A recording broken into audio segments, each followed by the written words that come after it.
हमारा सफ़र शुरू होता है मलेशिया में। दूसरा दिन सुबह सुबह हम उठे, जैसे ही हम लॉबी में हमने अपनी लिए एक कार बुक की हुई थी। कुछ टाइम के बाद वो कार भी आ गई।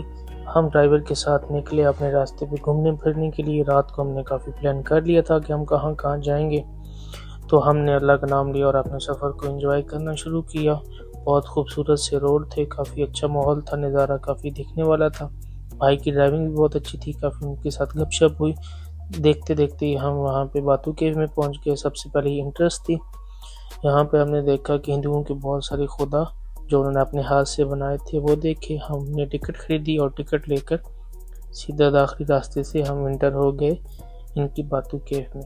वहाँ पे हमने जाकर देखा इन्होंने अपने हाथ से बहुत ज़्यादा चीज़ें बनाई हुई थी, जैसा कि बहुत सारे बुत थे, मुजस्मे इन्होंने बनाए हुए थे। इनमें एक बहुत बड़ा बुत था जो सो रहा था, लोग उसको देख रहे थे और इसके ऊपर इन्होंने यहाँ पे कुछ तहरीरें लिखी हुई थी और साथ क्यूआर स्कैनर था ताकि हम उसको स्कैन करके उसके बारे में मुकम्मल सारी मालूमात ले सकें।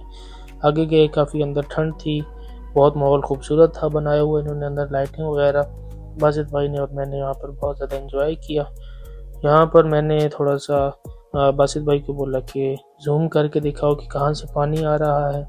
ऊपर से एक आबशार आ रही थी। यहाँ पर मैंने कलमा शहादत पढ़ा और खुश हुआ कि अल्हम्दुलिल्लाह हम मुसलमान हैं। और फिर हम ऊपर आबशार की तरफ चले गए।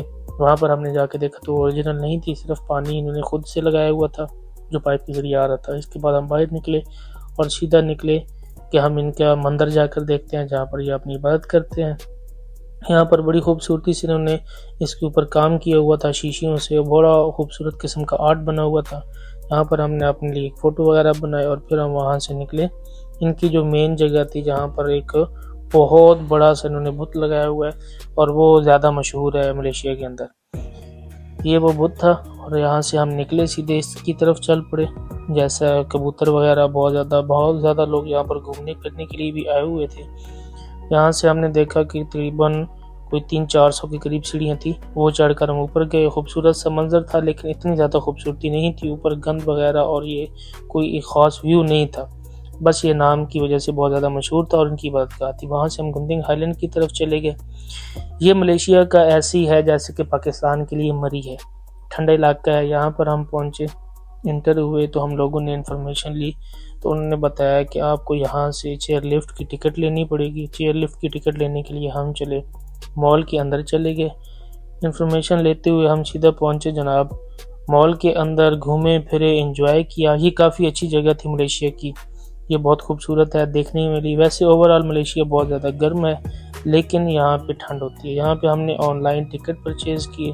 टिकट लेने के बाद हमें 2 बहनें मिली जो कि पाकिस्तान से आई हुई थी और उनको समझ नहीं आ रही थी क्योंकि ज़बान का इशू था। इन्हें इंग्लिश आती है और मोस्टली लोगों को इंग्लिश मलेशिया में नहीं आती, तो हमने उनके लिए टिकट ख़रीदा। टिकट ख़रीदने के बाद अपनी बारी का इंतज़ार किया और सीधे बैठ कर चेयर लिफ्ट के अंदर। बहुत ज़्यादा सेफ़ थी, खूबसूरत थी, इसके अंदर एसी वगैरह भी लगे हुए थे और इस लिफ्ट के अंदर बंदे को अपनी सेफ्टी महसूस होती है। बाकी नज़ारे बहुत ज़बरदस्त थे, सेम इसी तरह जिस तरह के मरी के अंदर हम लोग नज़ारे लेते हैं। बड़े खूबसूरत से नज़ारे थे और एंजॉय कर रहे थे हम अपने सफ़र को। मुझे मलेशिया में सबसे ज़्यादा जो चीज़ पसंद आई है वो सिर्फ़ और सिर्फ एक यही चीज़ पसंद आई है। बाकी शहर के अंदर चले जाओ तो सिर्फ बिल्डिंगें ही बिल्डिंगें और लोग कोई इधर से उधर जा रहा है, उधर से इधर जा रहे हैं, लेकिन ये एक ऐसी थी जो कि कुदरती नज़ारा था। हम वहाँ पर पहुँचे, हमने वहाँ पर चाइना की सकाफ़त जाके देखी। चाइना की कुछ इबादतगाहें थी, ये चाइना की सकाफ़त थी और इसके साथ बहुत सारी बातें लिखी हुई थी, जैसा कि ये इनकी थी, ऐसे समझ लें कि एक अदालत थी और जज इसको सज़ाएं सुना रहा था। बासित भाई ने इसको बहुत अच्छी तरह से एक्सप्लेन किया क्योंकि रात को उन्होंने चैट जीपीटी से इसके बारे में बहुत सारी मालूमात इकट्ठी कर रखी थी। यहाँ पे मैंने भी कुछ थोड़ी सी डॉक्यूमेंट्री दी और इन्जॉय किया, मुख्तलिफ़ जगहों पे देखा किस तरह पुराने वक्तों में सज़ाएं दी जाती थी। एक लड़की की तो यहाँ पे चटनी ही बना रहे थे। बहरहाल बहुत अच्छी चीज़ थी, हमें बहुत ज़्यादा पसंद आया। और इसके बाद हम चले गए चाइना की उस जगह पे जहाँ पर उनकी इबादतगाह है।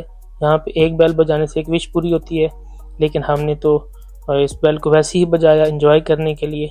बहुत बड़ी मूर्ति थी जिन्होंने पत्थर के अपने हाथ से बनाई हुई थी। यहाँ पर फिर मैंने अल्लाह का शुक्र अदा किया कि हम लोग मुसलमान हैं। यहाँ पे कुछ चाइनीज़ लैंग्वेज में लिखी हुई चीज़ें थी। यहाँ से हम फिर वापस निकले। ये चाइनीज़ टेंपल देखने के बाद हमने मेन मॉल की तरफ रुख किया क्योंकि हमारा आधा टिकट जो था वो अभी रहता था। ये हमने आधा सफ़र तय किया। फिर हम दोबारा से चेयर लिफ्ट के अंदर बैठ के और घूमने फिरने के लिए शॉपिंग मॉल की तरफ चल निकले, क्योंकि रास्ते में हमें बहुत ज़्यादा भूख भी लग गई थी और हम अब खाना भी चाहते थे कि कोई पाकिस्तानी खाना में कहीं पे मिल जाए। यहाँ पे ये हमने देखी थी जगह बहुत ज़्यादा खूबसूरत थी, नीचे झूले शूले बहुत ज़्यादा। आखिरकार हम शॉपिंग मॉल में पहुँच गए। शॉपिंग मॉल बहुत बड़ा था, बहुत खूबसूरत था, जदीद तरीन, और ऐसे लगता था कि जैसे ये वाकई ही कोई यूरोप की हम किसी कंट्री की सिटी के अंदर घूम रहे हैं। खूबसूरत था माहौल, बहुत पुरअमन, और अंदर का माहौल भी बहुत अच्छा था। यहाँ पर चीज़ें भी इतनी ज़्यादा महंगी नहीं थी, काफ़ी रेट जो उनके थे वो सस्ते थे। फिर हमने आखिरकार एक होटल ढूंढ ही लिया जहाँ पर हमें चपाती वगैरह मिली। हमने वहाँ पर मुख्तलिफ़ जगहों से खाना चूज़ करने के लिए बुफ़े इंजॉय किए। हमने चपाती वगैरह खाई। खाना खाने के बाद फिर हम लोग वापस आ गए ताकि हम झूले वगैरह ले सकें और पार्क को एंजॉय कर सकें। लेकिन बदकिस्मती से जैसे हम वहाँ पर पहुँचे तो हम हो गए लेट, और स्काई वॉर्ड जो था वो हो गया था बंद। तो इस वजह से फिर हम उसके अंदर तो दाखिल नहीं हो सके। फिर हमने ये किया कि हम इस शॉपिंग मॉल की एक और जगह थी, उस जगह को एंजॉय करते हैं। वहाँ से हम सीधे निकले और वहाँ पे चले गए इसके मौसम को एंजॉय करने के लिए। जैसे जैसे वहाँ पे असर का टाइम हो रहा था, मगरिब का टाइम, और शाम पड़ रही थी, तो ठंड के अंदर ज़्यादा इजाफा हो रहा था। हमें इतना नहीं पता था कि यहाँ पे इतनी ज़्यादा ठंड बनेगी, लेकिन इसका मौसम बिल्कुल मरी की तरह था। और ये व्यू बहुत खूबसूरत था जब इसके मॉल के ऊपर से चेयर लिफ्ट गुजरती है, जैसे कि आप व्यू में देख रहे हैं। तो बड़ी खूबसूरत सी एक लुक थी, इन्होंने इसको सही मॉडिफाई किया हुआ था। फिर हमने मॉल को देखा, इसके मौसम को एंजॉय किया। मेरे हिसाब में मलेशिया अगर बंदा जाता है तो वो गुंतिंग आइलैंड ना देखे तो उसका मलेशिया आने का कोई फ़ायदा नहीं है। ये चीज़ आपको लाजमी देखनी चाहिए। हमने यहाँ पे बहुत ज़्यादा एंजॉय किया। खाना खाने के बाद कुछ चहलकदमी थी तो वो हमने यहाँ पर की। बहुत बड़ी LED लगी हुई थी, इसके सामने फुआरे वगैरह लगे हुए थे, जो कि डांसिंग फुआरा हम जिसको कह सकते हैं। तो लेकिन वो अभी नहीं चल रहे थे, उसके ऊपर शायद कोई काम हो रहा था या जो भी सीन था। मैं ये सोच रहा था कि अगर इस LED के ऊपर पाकिस्तान और इंडिया का मैच हो तो वो कैसा होगा। बहरहाल आसिफ भाई ने मैंने एंजॉय किया। वापस आए, हम रास्ता भूल गए। मॉल के अंदर हमने देखा कि एक LED लगी हुई है, जहाँ से हमने अपने लिए रास्ता मुंतखब किया मॉल से बाहर निकलने का। वहाँ से हम निकले सीधे मॉल से बाहर, वापस अपनी लिफ्ट में बैठे, गाड़ी बुक की और अपने होटल की तरफ निकल पड़े। और रात बहुत ज़्यादा हो चुकी थी और आहिस्ता आहिस्ता हम कोलालमपुर के फिर करीब पहुंच गए। इस तरह हमारा जनाब दूसरा दिन हो गया मुकम्मल।